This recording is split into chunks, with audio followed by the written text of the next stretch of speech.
Morning, ladies and gentlemen, and welcome to this second session. Pelvic floor, pregnancy and delivery.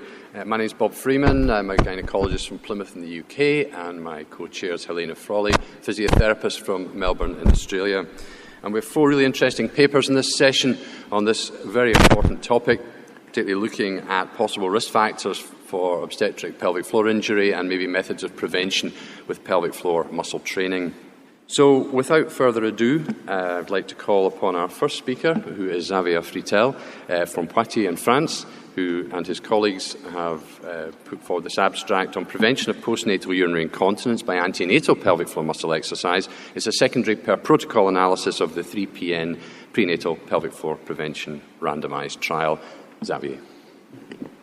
Dear Chairman, dear Speaker, dear audience, dear colleagues, it's a great opportunity for me and our team to present our result of our trial where we try to prevent urinary incontinence, postnatal urinary incontinence, using prenatal pelvic floor muscle training. This trial was a multicentric and pragmatic trial in 5 French academic hospitals. No disclosure to declare. The study was funded by the French Ministry of Health. As you know, urinary incontinence is a very frequent trouble during pregnancy, with prevalence in longitudinal study between 30 and 50%. And pelvic floor muscle training is the first line treatment for urinary incontinence postnatally. As you know, there are some previous trials showing that performing muscle contraction during pregnancy may prevent postnatal urinary incontinence. We still don't know what is the best method to perform pelvic floor muscle contraction. Is instruction as a study by sample enough to be efficient postnatally? Do you need supervised exercise with a physio or midwife? It's a question that we try to answer with this multicentric and pragmatic study. In one group, women included had 8 sessions with a one-to-one session with a physiotherapist or midwife. Each session lasted between 20 and 30 minutes and was repeated each week. She learned with vaginal palpation how to contract and to contract standing up and lying up. In the other group, the woman just received some written instruction, learning them how to contract and to perform each day a series of contractions during pregnancy. Pelvic floor muscle contractions were encouraged in each group during the pregnancy. In the intention to treat analysis, we didn't find any significant benefit to supervised pelvic floor exercise. As you can see in this slide, urinary incontinence prevalence was around 45% during pregnancy and around 35% postnatally, with a slight difference. Not sure it's going to. A slight difference at 12 months after delivery between the 2 groups, with slightly less urinary incontinence in the group with supervised exercise, but unfortunately the difference was not significant. In the per protocol analysis, again, the results are not different in the 2 groups of women. As you can see, using the ICQ score, most of the women have low score, 0 score. That means that in both groups, it was slight incontinence when it occurred. The main point I want to mention and to emphasize here, is that in the two groups, the woman who's done pelvic floor contraction at home was similar. A quarter of women does daily or almost daily contraction in the supervised group, and it was 30% in the control group.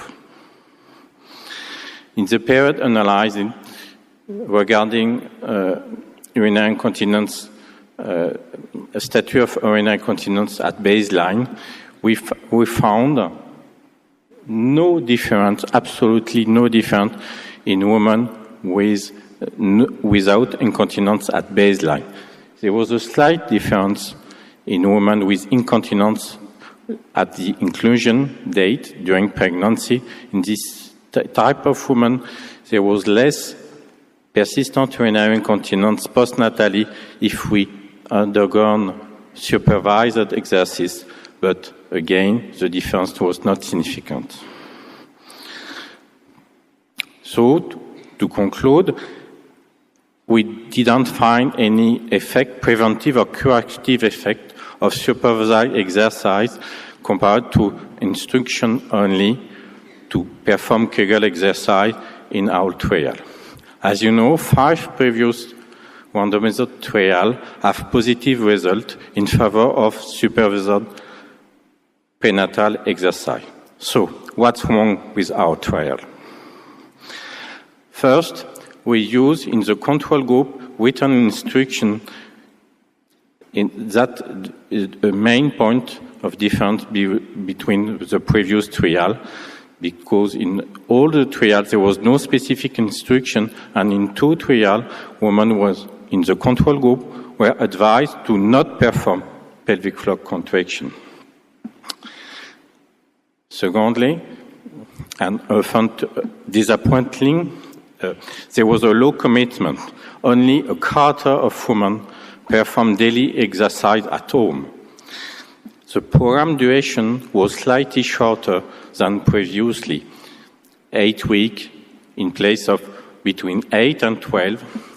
Each session was between 20 and 30 minutes in place of between 30 and 1 hour.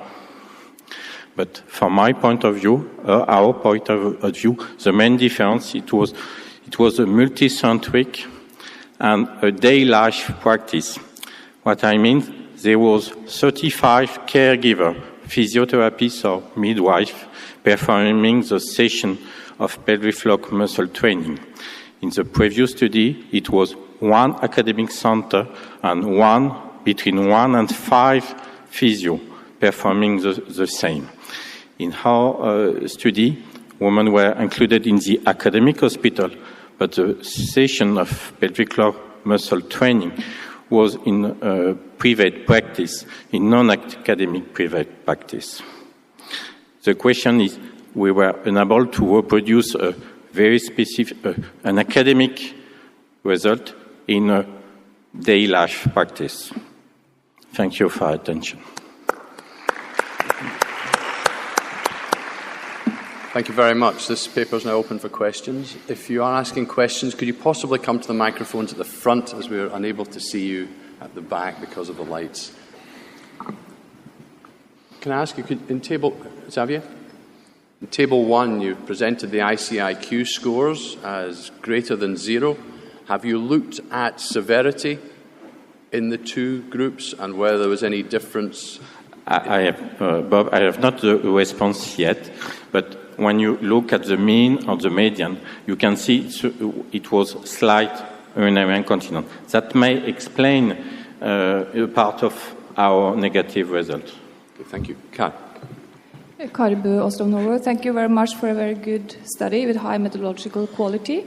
I was wondering, could you please tell a bit more about the exercise program? Because I've been to France and I know that you do a lot of electric stimulation, and so this was pure peripheral muscle exercises, and how was it done for these 20 minutes? Alors, we didn't use any electrostimulation. It was just exercise supervised with vaginal palpation. Precisely, there was 10 minutes of exercise lying down and 5 minutes standing up. and an assessment of the quality of the contraction repeated during all the session. And did you try to reach maximal contractions, or how was the contractions performed? We try, the physiotherapist, I'm not a physio, sorry for that, the physio try to, in each woman, with each woman, to work on the length of the contraction, to try to reach the maximal contraction. Okay, thank you. Please. Thank you for a very nice presentation, a nice study. Could you comment a little bit more about why the women didn't continue doing the exercise? You were saying that 1/4 didn't really do the exercise at home. Chantal, thank you for this question. It's only my own hypothesis that I can give here.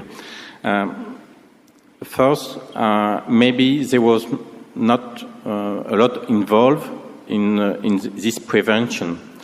It was strange to see that only a quarter of the preventing of the supervisory group do it almost daily. And it's strange too that to see that in the control group they do it more frequently than it doesn't reach signification.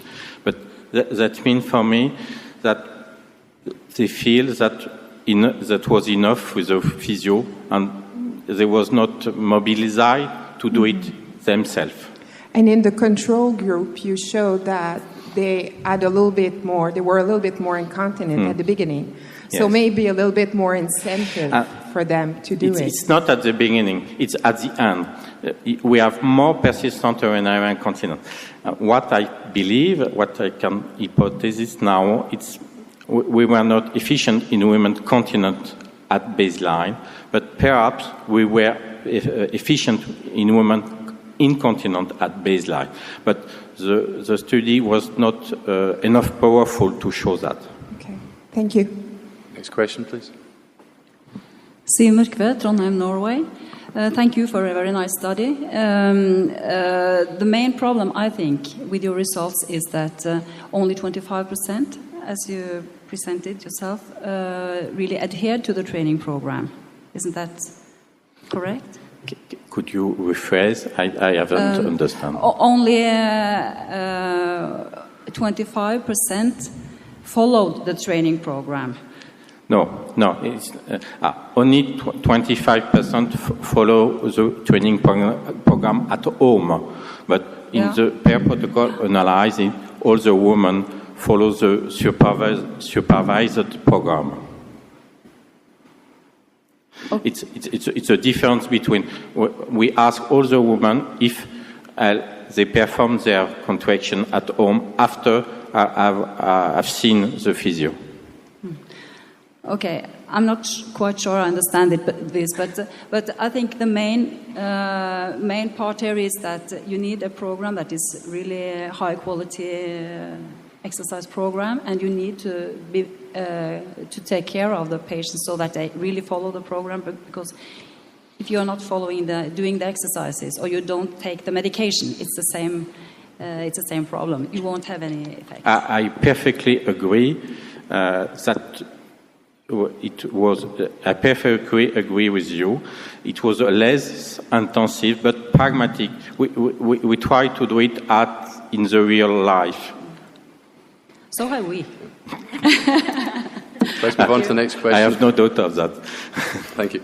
Heather Moki, USA, thank you for your research. My question is when we look at the practitioners who did the instruction, how were they picked and what was their experience? There was all experienced practitioner in this file of pelvic floor muscle exercise in women to treat urinary incontinence. Thank you. Keris Glazer, urogynecologist from Aberdeen. Thank you also for presenting a randomised controlled trial. However, I think perhaps some of the confusion in the questions has been focusing on the intervention as opposed to the design of what you've presented, because what you've presented is a per protocol analysis, in other words, the women who did and didn't get the intervention, whereas in a randomized controlled trial, you should be presenting an intention to treat analysis so that the women who are randomized to the intervention, whether or not they got it, should be included in the analysis, and the women randomized to the control group should get analysed in the control group, even if they did get the exercises. And that would be the pragmatic way. I was really pleased to hear you say that you have a pragmatic view. That would be a pragmatic evaluation of how an intervention like this would work in clinical practice. Our aim in this secondary analysis, we know that the intention to treat analysis was strictly negative with no difference.